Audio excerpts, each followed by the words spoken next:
Hello people, this is Mick Ruby from MUFC Realist TV and this is the big one. This is the rivalry we love to hate and love to debate because today Manchester United is rolling in at Anfield facing Liverpool and Arne slot today at Premier League returns. In this video we're going to talk about the history of the rivalry, what is the current state of both Liverpool and Manchester United, who will win and what will be the lineup, and my score prediction.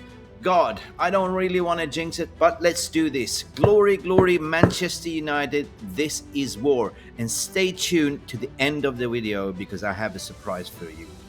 But there is always a big but. Before I continue this video, do me a massive favor. Smash that like button, subscribe if you're new, and also hype this video so YouTube algorithm can find us in the jungle. Let's go, let's do this, let's send this bullet. It is Derby, baby. And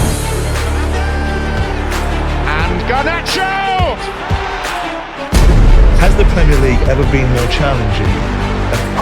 Will you be in the dugouts at Old Trafford on Sunday? I will be here. Definitely. I don't know. Okay, let's go. Good morning to you, waking up on this Sunday, the 19th of October, and it's smelling of Derby Day. Lots of anticipation, lots of nervousness, and lots of doubts. But I'm here not to give the scream and shout. I'm going to sort of call it down, cool and compose. As today, in the honor of my father, my dad, he's a massive Man United supporter. Today is his birthday, and I don't really want to jinx it, but this could be the biggest gift to give to my father, to my dad, a victory for Manchester United at Anfield. But before we continue, let's go down in memory lane. Let's do a little bit of a history about this derby, a common history, because I feel that is needed for the younger audience to understand what is this rivalry all about. Right then, so let's dive into the common history. Manchester and Liverpool are just 30 miles apart, 35 miles. Both cities are rooted in working classes and underwent substantial industrialization during the Victorian era, even sharing the world's first intercity railway.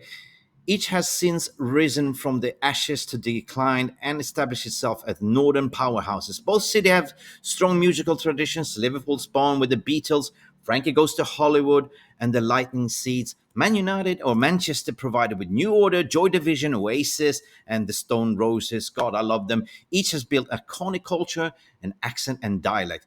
Here, see in there, the city has aligned politically. Even governors of metro and mayors frequently join forces to fight shared goals, but both left leaning cities have got Labour-controlled councils, and together they voted remain in the Brexit shambles despite surrounding sea of leavers. Well, there is a big rivalry, and they don't agree when it comes to football. They're more in common than either side wants to admit because the same similarities breed a fierce competition or conflict, escalating a rivalry between the two most successful teams in the history of English football, Liverpool and Manchester United. Although you didn't know, they have a lot of things in common, but the hate between the Scousers and Man United are deeply rooted into football. Football is competitive, but football is a language where we love to love and love to hate our neighbors. But always I say, love your neighbors and respect your neighbors. And in this history, we're going to talk about who is more successful. Who's been most successful? Between two of them, two clubs have won 40 league titles, 21 FA Cups, 16 League Cups, 37 FA Community Shields, 18 European trophies, and 3 Intercontinental titles. Thanks to Liverpool's Premier League title triumph last season and United's defeat to Hotspurs in the Europa League final, unfortunately, the team from Merseyside lead in terms of the number of trophies, won with 69 to Manchester United's 68. So currently, if we're staring at the barrel, Liverpool has one trophy more than us. So this is where we are. What happened to our club? But however, we're going to talk about when did this rivalry actually begin. Well, the club have never really been at the peak of the powers simultaneously. There were briefly indirect competition from 1964 to 1967 when Matt Busby United traded titles with Billy Shankly's Liverpool. The sides then drifted in opposite directions, and that has been the case ever since. Each set for fans eventually watching the other celebrate glory and titles while the other one is suffering. In the 1970s and 80s, Liverpool dominated English football, winning 11 championships, and Manchester United went 26 years without a league title. But the script was flipped at the beginning of the 1990s, where Sir Alex Ferguson at United embarked on a period of domination with delivering 13 Premier League titles. Liverpool went then 30 years without winning the championship between 1990 and 2020. The drought ended in season 2019 to 2020 season under Jurgen Klopp. The title triumph were repeated last year by Arne Slot. Meanwhile, Manchester United struggled to rebuild the following departure of Sir Alex. It's falling to all-time low in the Premier League, finishing 15 last term. Now, how can Ruben Amorim play catch up? The season is still young, and we are looking at the Premier League table, and that's why I say a victory today is so important against Liverpool to sort of, stay connected in the top 4, top 5 European spots. So what is a derby without even looking at the head-to-head record? United still the edge, the historical head-to-head records. 80 wins to Liverpool's 59 in 206 matches per transfer mark as well. But the Red Devils fans have been scared by mulings in the recent years, most notably the 7-0 capitulation at Anfield in 2023. Amorim's side head into Sunday's Premier League clash, today's Premier League, with seriously being the underdogs. They've failed to win away from home since March and also failed to win back-to-back Premier League games at all under the Portuguese manager. However, after witnessing Liverpool lose their last 3 matches, 2-1 against Crystal Palace, 1-0 Galatasaray, and 2-1 to Chelsea, there are more reason for optimism at Red Devils. Furthermore, if you do remember, Ruben Amorim got a result against Arne Slot with a 2-2 draw in the last time they met. So there is a little bit of an optimism. But how can Man United win this game? Seriously, I don't really live in Ruben Amorim's head, but this is the way I think that Arne Slot will line up, and I think this is the way I think that Ruben Amorim is going to line up. So this is how we can actually beat Liverpool, and I'm going to explain to you that in Cool and Composed. However, Liverpool are missing the goalkeeper Alisson, injured on a hip. However, people are coming back from the international break. Liverpool have not really gelled and clicked, while Manchester United beat Sunderland 2-0 in the last victory. Yikes, so how can Man United win? Well, Manchester United adopted a more direct approach in the 2-0 victory over Sunderland before the international break, and that tactic could actually work well against Liverpool defence that has struggled this season. United goalkeeper, we saw the debut of Semi Lemons, hit an 86.4 of his 44 passes long down the pitch on his debut against Sunderland. That compares to just a 56.5% average by predecessor Altar Bayanda this season, according to Opta stats. With a 6'4" striker Benjamin Sesko now leading the line, and Liverpool centre-back Ibrahima Konate, who faces a late fitness test full of errors in this team, the battle can prove productive for the visitors, Man United. Liverpool has also problems at the fullback, with Jeremy Frimpong and Conor Bradley and midfield Dominic Soboslai have all played on the right side of Slot's system, continues to seek for a successor for Trent Alexander-Arnold. On the left, new signing Milos Kerkez is not yet to prove himself. An upgrade on Andy Robinson. The 21-year-old will end up against the right side at number 10, Brian Mbumo, who face more off-the-ball runs behind than anyone else in the Premier League. Off-the-ball runs, however, they can also provide the major danger to United. Bruno Fernandes is a world-class in attack, but Amorim has actually chosen to play Bruno a little bit deeper as a centre midfielder role, with Amorim have also seen him in the terms of tracking plays defensively.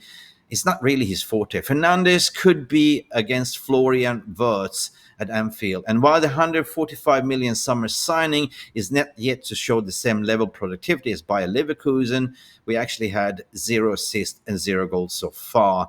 And also if you look at Alexander Isak. So this could be a very interesting matchup. So this is what I'm talking about. Liverpool is a wounded animal. Liverpool has lost 3 in a row. They bought too many players and they're not really clicking in, right? Florian Wirtz, 0 assists, 0 goals. The record signing also of Alexander Isak hasn't produced nothing. They're struggling in the back with Konate. They don't have Alisson in goal. And Van Dijk is kind of, if it turns up, he's got a, he's aging a little bit, right? So the only way we can hit him is with pace, 100%, and the long ball diagonals from Semi Lemons, right? So therefore, I believe that this is the way we're going to line up. I believe that the fixture will look something like this. Man United will line up with Semi Lemons in goal, Lenny Euro on the left side, centre backs, De Ligt in the middle, Luke Shaw to handle Mo Salah, which is, in my opinion, the danger man. Luke Shaw seems to always have a number on Mo Salah as well. Unfortunately, I would love to see Amad Diallo play on the right wing back, but I think that for some reason Ruben Amorim favors Dalot, and I think that Dalot will start as a defensive right wing back. Ugarte in the middle because Casemiro was traveling in Japan alongside with Bruno Fernandes, and Patrick Dorgo needs to come in as the athleticism and speed to match with Salah and Bradley. However, as well, I see that Mason Mount has been the mountain and the pinnacle of this team. I think that, at the end of the day, I would love to see Cunha, but Acuna has also been traveling, according to Ruben Amorim's press conference. He most likely have a little bit of jet lag. So I think that for energy, tenacity, Mount will start as the number 10 together with Bruno. Actually, what I'm trying to say that I can see that Mount and Bruno Fernandes would interchange, right? A tactical move, because Mount can drop deep and play as a number 8 and interchange with Bruno Fernandes to release his creativity attack. That could be a secret weapon, while Mbeumo is actually stirring the pot, going head to head, troubling Kirkus that has not really been informed. And the top on top for Manchester United is Benjamin Sesko. In terms of Liverpool, well, I think that their reserve goalkeeper Mamash will start. I think we will see a predicted lineup with Kirkish, Van Dijk, Konate, and Bradley. The midfield is always strong in terms of Szoboszlai and Gravenberch. This is where we have to be more combative with Ugarte and Mason Mount fighting those two giants together. And how we can stop Gapco, that's definitely it's going to be Lenny Euro's role as well. We need pace there to stop Gapco. Wirtz, will it be the match where he clicks in? I don't really think so. Salah, for me, is always the danger man, as Salah always find his form against Manchester United, and Alexander Isak on top.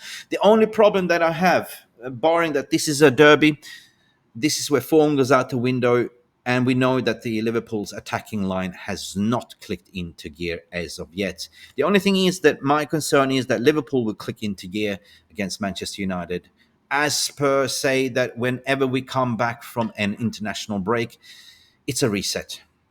It all depends on how Ruben Amorim and the mindset will be with the players tonight. We tend to go in on the big games, especially with Liverpool away, and hopefully we go to war with a winning mentality, right?